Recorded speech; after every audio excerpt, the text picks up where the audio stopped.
Bismillahirrahmanirrahim. Assalamualaikum warahmatullahi wabarakatuh. Oke ya, melalui video ini Bapak akan menjelaskan terkait dengan bagaimana mengembangkan perangkat ajar atau perangkat pembelajaran atau RPP dengan pendekatan pembelajaran STEM.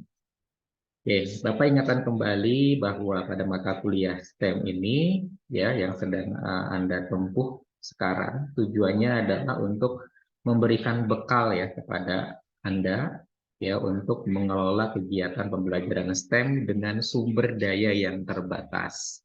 Dengan sumber daya yang ada di sekitar sekolah, di sekitar peserta didik sehingga pengalaman belajar STEM-nya ini dapat dilakukan di rumah ya dengan segala bentuk keterbatasannya. Oke ya, seperti yang sudah Anda ketahui bahwa pembelajaran STEM ini harus memenuhi unsur-unsur sains, teknologi, engineering, dan juga matematika. Ya, Anda sudah paham bahwa di dalam sains itu ada sejumlah pengetahuan ya, dan itu menjadi dasar nanti untuk mengembangkan teknologi. Kemudian teknologi sendiri itu adalah alat kan ya, alat yang bisa memudahkan, membantu pekerjaan manusia. Ada yang canggih, ada yang sederhana ya. Jadi kalau HP, laptop, kendaraan bermotor itu barangkali teknologi yang canggih. Tapi di samping itu juga ada teknologi yang sederhana ya, seperti masker, gunting kuku, cangkul itu juga mempermudah pekerjaan manusia dan itu termasuk ke dalam teknologi. Nah, kemudian engineering. Ya, engineering itu adalah rekayasa, rancangan atau desain. Jadi dalam teknologi pasti ada desain ya.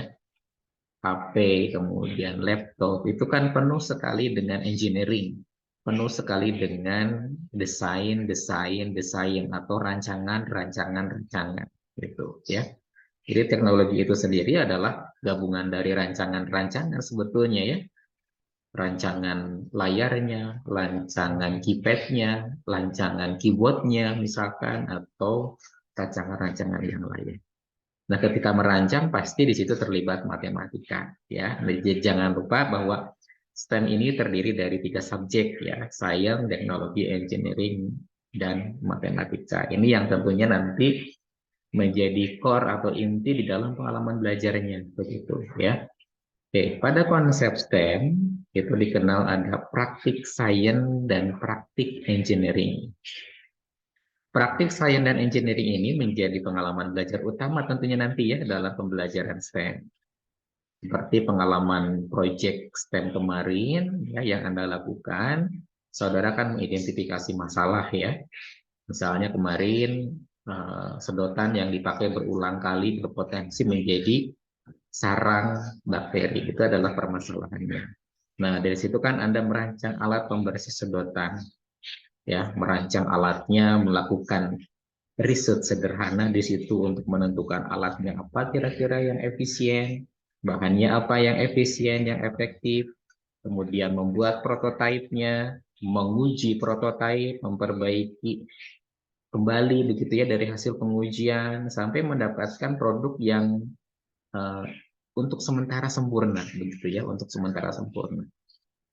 Ya, jadi itu adalah praktik scientific and engineering. Jadi seperti inilah ya, seperti pabrik mengembangkan sebuah produk. Itu kan tidak pernah berhenti terus seperti itu ya. Jadi pengalaman itu tentunya yang nanti Anda harus bisa sajikan gitu ya di perangkat ajar dan juga di RPP gitu ya. Jadi intinya seperti itu ya. Nah, pada kesempatan ini ya nanti Anda coba rancang begitu ya atau kembangkan pembelajaran dengan model STEM berdasarkan pembagian KD yang sudah diberikan. Jadi silakan nanti tentukan submaterinya ya. Masing-masing kan sudah kebagian kompetensi dasar ya yang berbeda-beda. Nah, tentukan Anda nggak perlu mencakup semuanya ya. Tentukan pada KD itu nanti akan pada submateri apa atau pada konsep apa ya. Jadi Anda harus kebayang dulu tuh proyek STEM-nya akan seperti apa gitu ya. Proyek STEM-nya akan seperti apa. Jadi harapannya ketika kemarin Anda sudah mengerjakan eh, salah satu proyek STEM, itu bisa menjadi bekal untuk Anda begitu ya. Ketika pada materi tentang sistem pencernaan atau pada materi tentang zat adiktif, kira-kira apa nih proyeknya begitu ya. Yang sederhana saja, yang simpel saja. Ya, jadi nggak usah yang jauh-jauh begitu ya. Jadi seperti yang kemarin Anda lakukan, ya juga itu kan sederhana gitu ya, itu sederhana. Jadi jangan yang rumit-rumit. Oke, ya. Jadi, nah di sini juga Bapak sudah menyajikan ada lembar kegiatan ya, yang tentunya nanti bisa menjadi contoh buat Anda, gitu ya. Jadi perancangan yang nanti Anda lakukan, ya, sementara nanti seperti ini terlebih dahulu, ya. Jadi Anda sajikan nanti tujuan pembelajarannya, Anda masukkan nanti kompetensi dasarnya yang sudah dibagikan. Terus dari KD Anda kembangkan indikatornya, tapi indikatornya nanti indikator yang terkait dengan proyek STEM-nya saja ya. Jadi nggak usah semua indikatornya masuk, tapi indikator yang relevan dengan proyek STEM-nya. Ya. Nah, karena di sini adalah proyek STEM-nya adalah mengembangkan alat ya, teknologi tempat penyimpanan fermentasi ya, maka di sini apa namanya indikatornya semuanya kalau Anda perhatikan terkait dengan proyek STEM-nya gitu ya. Jadi membuat inkubator ya, membuat inkubator. Kemudian jangan lupa juga begitu ya bahwa STEM ini kan diawali dengan permasalahan. Jadi Anda harus identifikasi dulu tuh masalahnya apa yang kira-kira nanti akan disajikan. Nah, setelah dikembangkan indikatornya, baru nanti Anda analisis materi STEM-nya. Ya, tentukan sainsnya apa, ya konsepnya apa yang nanti akan disajikan atau relevan dengan proyek STEM-nya, kemudian teknologinya apa. Nah, misalkan di sini praktik teknologi pengolahan pangan dengan menggunakan mikroorganisme dan fermentor, ya.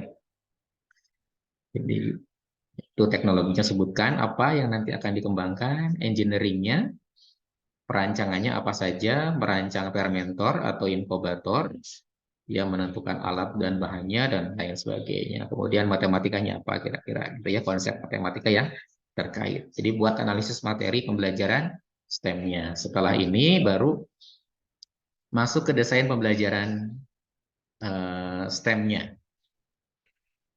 Nah, di sini seperti yang tadi Bapak sampaikan, ada scientific and engineering praktik.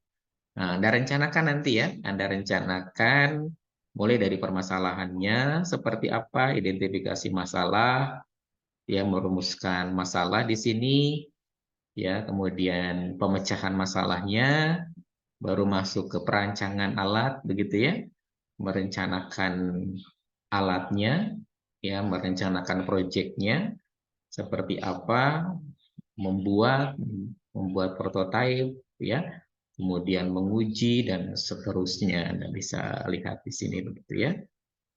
Kemudian konsepnya apa sebutkan, topiknya, ya misalkan di sini tentang sistem pencernaan, deskripsi kegiatan pembelajarannya. Nah ini kalau kita perhatikan menuruti langkah-langkah saintifik ya, sesuai dengan scientific and engineering praktik. Jadi kuncinya sebetulnya ada di sini begitu ya.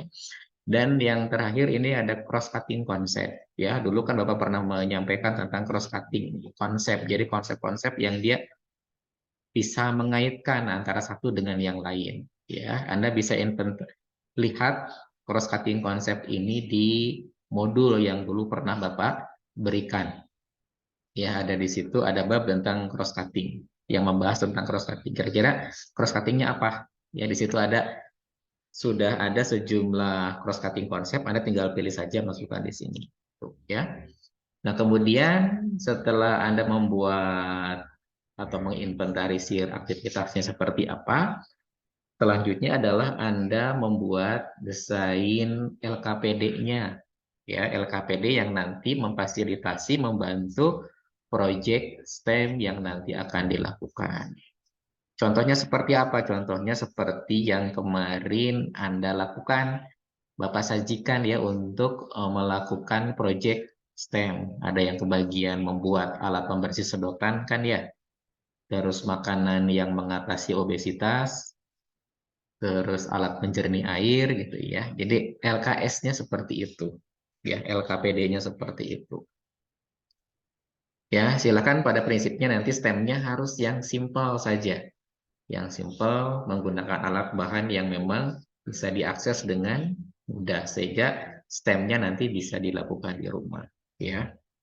Oke, jadi seperti itu ya, dan Anda harus ingat bahwa STEM ini ya dengan pengalaman seperti ini ada banyak kemampuan yang bisa dibekalkan kepada peserta didik begitu ya.